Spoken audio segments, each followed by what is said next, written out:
Memphis will have home field advantage, but Iowa State will travel well in what should be a very entertaining Liberty Bowl as the 9-3 Tigers take on the 7-5 Cyclones out of the Big 12. So welcome back to the Gridiron Expert, guys. We're so glad you could join us today, ready to break down the Liberty Bowl between Memphis and Iowa State. As always, please continue to like, comment, subscribe, share our videos, and of course, check out everything down in the description below, including those expert picks, that holiday special over there just for you. Still running that holiday special, giving you every single college football bowl game spread pick and every NFL playoff game spread pick for one of the lowest prices in the entire country, and giving you some of the best picks in the entire country as well, as we beat out over 80% of the national handicappers each of the last 5 years, and it will be 6 years by the end of this bowl season.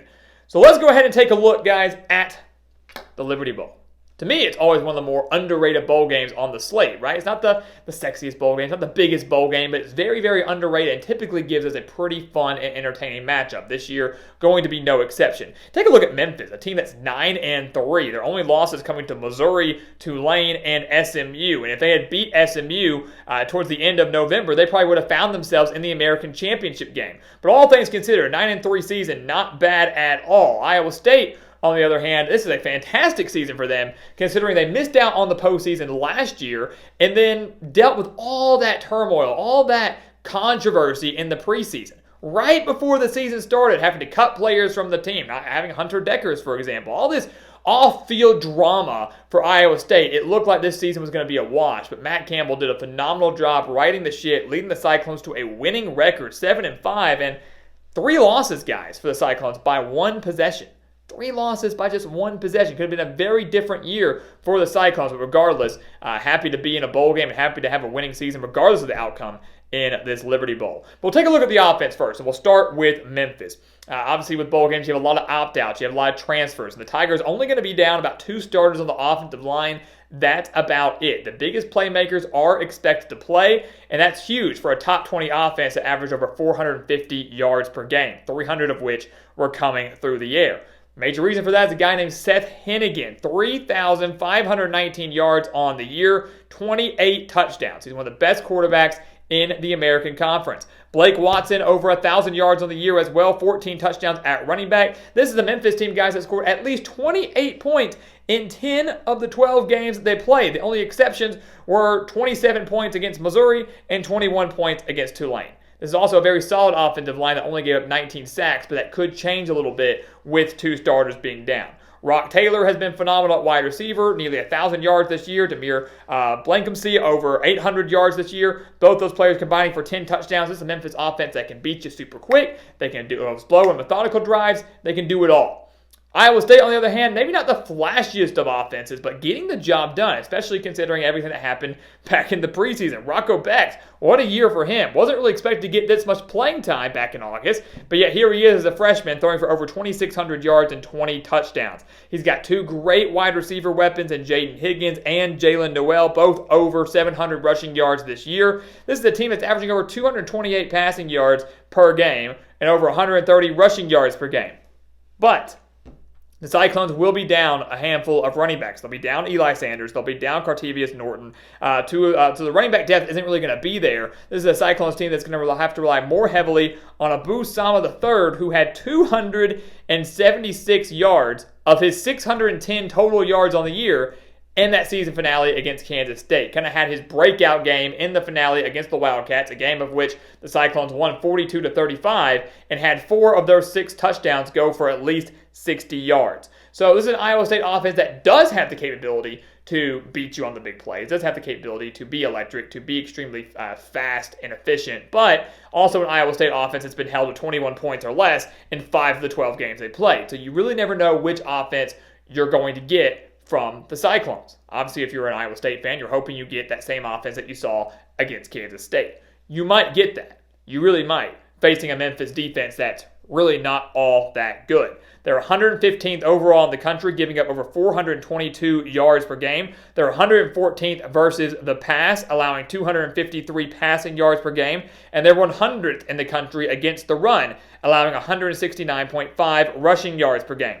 This is a Memphis team, guys, I think realize if they can force 1 or 2 stops per game, they know their offense can score. They have faith in their offense. So if it becomes a shootout, Memphis owns that advantage. And they know, look, if we can get 1 or 2 stops for us, a turnover here or there, and our offense then converts off of that, we're golden. We're golden because we don't need the defense to do that much if the offense always scores. And that's kind of what that's been their bread and butter all year long. It's led to that 9-3 record. They only have 21 sacks, though. Memphis, not a very good pass rushing team. Not very good at getting in the backfield, creating tackles for a loss, creating pressure on the opposing quarterbacks. They only held 2 teams, guys. 2 teams, Bethune-Cookman and Arkansas State, in their first 2 games of the year to under 300 yards of offense. Everybody else, the final 10 opponents they played, had at least 300 yards of offense, and actually the lowest total was 381 yards. So they're very, very easily exposed. They've given up 5 touchdowns of at least 40 yards or more. Memphis, not a great defensive team, and Iowa State hoping to feast on that both on the ground and through the air. The Cyclones, defensively, they own the significant edge, and there is no arguing that. They are 41st overall, 115th to 41st. Massive difference. Cyclones giving up just 349.3 yards per game. Only 217 through the air, only 131 on the ground. They held 7 teams, 7 of the 12 teams they played, to 21 points or less. The way I view Iowa State's defense is kind of a bend but don't break type of defense here. They allow some big plays here and there, allow some scores here and there, but for the most part, they are a bend but don't break defense. When it's time to tighten up, Matt Campbell's squad does it. They have 21 sacks on the year, not all that great, but they have forced 16 interceptions. The secondary, extremely underrated, and they can force 1 or 2 mistakes off of Seth Hennigan.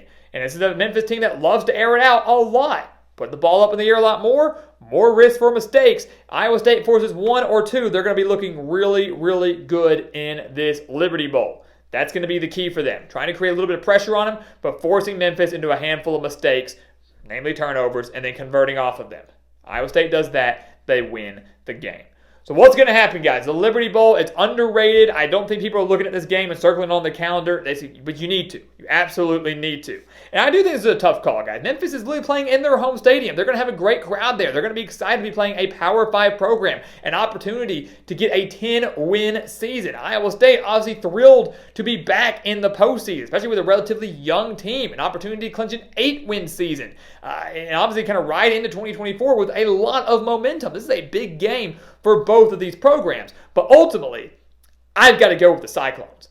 I've got to go with Iowa State. The Cyclones have continuously defied the odds over the course of the season. They overcame a very slow start with losses to Iowa and Ohio earlier in the year, rallied, were in the Big 12 title hunt later in the year, in late October, early November. Their offense can keep up with Memphis because of Memphis's defense and how bad they are. The Cyclones significantly own that defensive advantage. I do believe they come through with at least 1 or 2 stops and 1 or 2 turnovers on Seth Hennigan. And Matt Campbell's Iowa State Cyclones team that was left for dead right before the season started will finish the year at 8-5. Again, something no one saw coming back in August, but you better believe it now, you better see it now, you better see it coming now, and you better not sleep on Iowa State going into 2024.